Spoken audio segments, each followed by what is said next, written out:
Please welcome to the stage, Satara Ebrahimi, everybody. Big round of applause.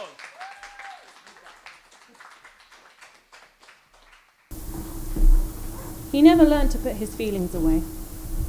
He never learned to screw them up tight in a ball, throw them in the trash can of his heart, and get on. Now we have him leaking like a roof. He really is a drain.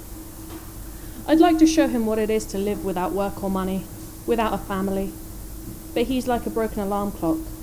Broken heart, broken heart, broken heart. He would throw these privileges of his kind away for a woman without a mind. Everyone knows that our first few lovers petrify our hearts till at his age we walk around like the stones that will cover us. But what happened to this man, still cotton-wrapped, who in his bald, lurid pudginess holds the appearance of the infant? Oh, what happened to the artiste? The sawdust in the corners of all desks, and the strong smell of ingredients. Some are shocking, like your nude body, and others, lust, humiliation. You are 15. Sometimes the pressure of your circumstances, their absurdity and uniqueness, have you standing outside your body, scratching your head, weightless, numb, hearing a roaring. This is the time to notice every frame of life slowly as it rotates and catches light. Each day you collapse with that fantastic, symbiotic exhaustion of mind and body. You are young enough for enchantment, but know it will peel away, slowly, uncomfortably, not at all neatly. The dread of anticipation adds to the buzz that has you rocking on your heels. You are 15. You've either developed a taste, or you want to own a battle. Want to be seen, furious, flawed, beautiful, will not relinquish even a little responsibility by making it known. This is how every evening she has you etching 5 words into the back of your hand. Fall apart for a day. Then it's time to put that aside as easily as it's said and get on. Thank you.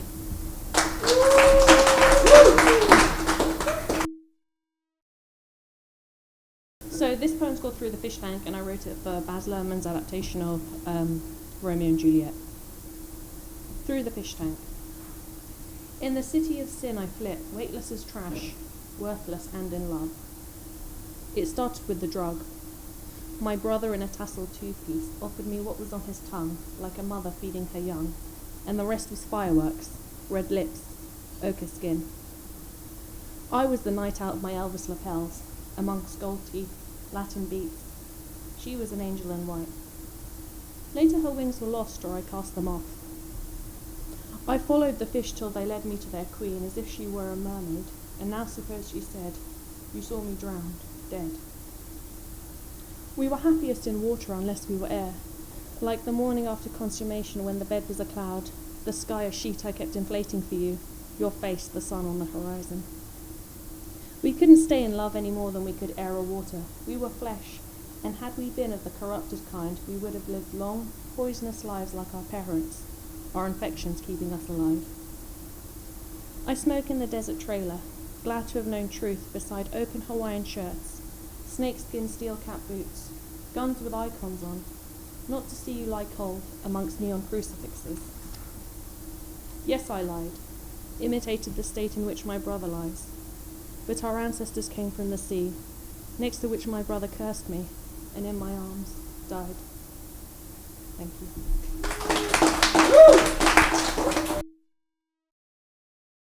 One's called Chest.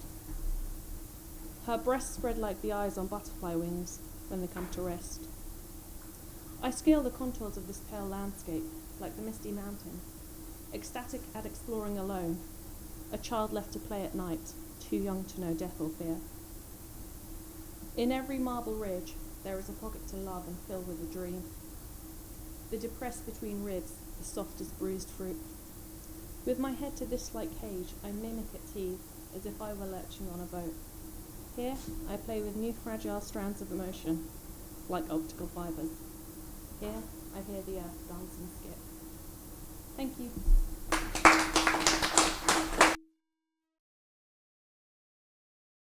Cellar door. I have 3 children, and they're buried in the cellar. In the junior laboratory, the open pig's heart began to pump, and I evaporated in the heat of the atmosphere. It has taken years to drink away memories, item by item, evidence individually incinerated. Yet on the bus she recalled every phantom easily, like child's play, like a clairvoyant. Now money and my mind's sacrifice are also wasted. Satan lurks in lit corridors. Satan sits at the head of the board and decides the school play, organises teachers' absences, deems Jesus Christ Superstar inappropriate. In his eyes there is a confirmation of evil beyond its academic dismantling, beyond objectivity, beyond freedom and distance to question and shrug. I even see it grappling with his own soul. Occasionally something else shines through, but never enough. In hours the serpent dissolves a man it would have taken days to digest. The serpent is winding down the stairs. This is the skin. This is the stain of its stomach juices. These are corroded bones. Won't you give your daddy a kiss? Thank you.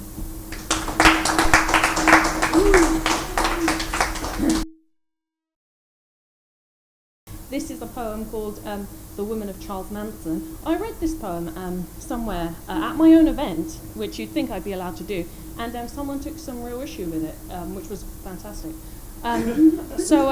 This one's called The Woman of Charles Manson. Which I am one.